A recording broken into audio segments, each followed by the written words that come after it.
Linnamäe osa. Jah, aga ma räägingi kohe nüüd selle loo ära. Nüüd selle koha selline nagu olemus tuleneb jälle sihukesest vanast ajast. Hakkame siis jääajast peale. Kuna jääaeg, mis siis lõppes ära 10 000 aastat tagasi, lõppes ära suhteliselt hiljuti, võib öelda, sest ta hakkas juba 100 000 aastat tagasi. Ja siin selle koha peal oli umbes jääajal kõige paksemalt siis umbes 1,5 kilomeetrit jääd. Nii et kui te vaatate 1,5 kilomeetri kõrgusele, siis kujutate ette, kui paks see oli.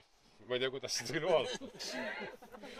Aga see raskus oli nii suur, et see raskus vajutas maakoore kihid umbes 300 meetrit lömbi.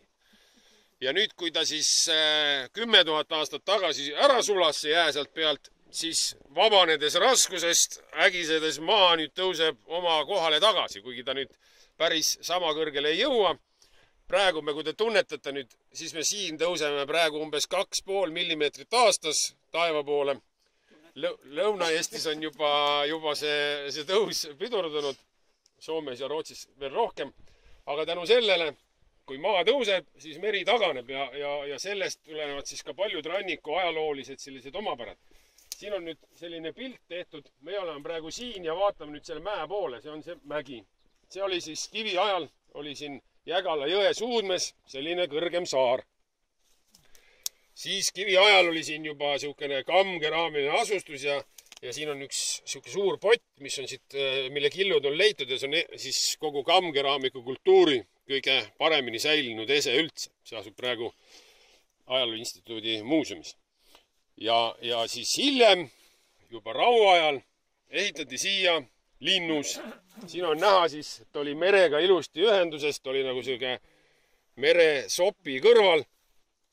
Ja oma pindalalt, mis on siis 2,8 hektarit, on ta tegelikult Eesti kõige suurem muistne linnamägi. Temaga nagu pindalalt võrreldaval on Varbola, mis on peaaegu sama suur, aga selle teeb põnevaks just nimelt see, et Varbola linnus, kui te olete käinud, see on suur ja võimas, on sellest linnusest 1500 aastat noorem.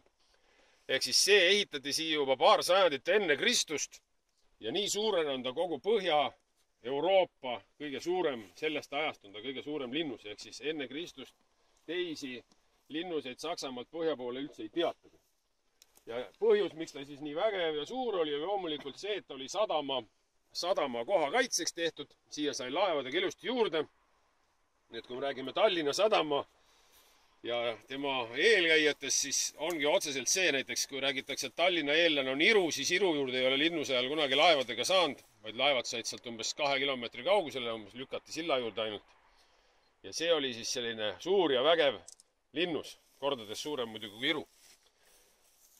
Ja seda on väga vähe uuritud, siin me oleme nüüd viimastel aastatel ikka iga aasta natukene kaevanud ja väga põnev arheoloogiline koht.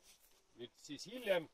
Palju seal inimesi elas umbes? Seda ei tea keegi, selles mõttes, et seda on väga raske öelda, sellepärast, et siin pidi linnuste üldse selline olemus on väga erinev. Arvatakse, et linnused olidki ikka eelkõige sellised kaubanduskohad, et see on siuke romantiline arusaam, et linnused olid ehitatud nagu inimeste kaitseks.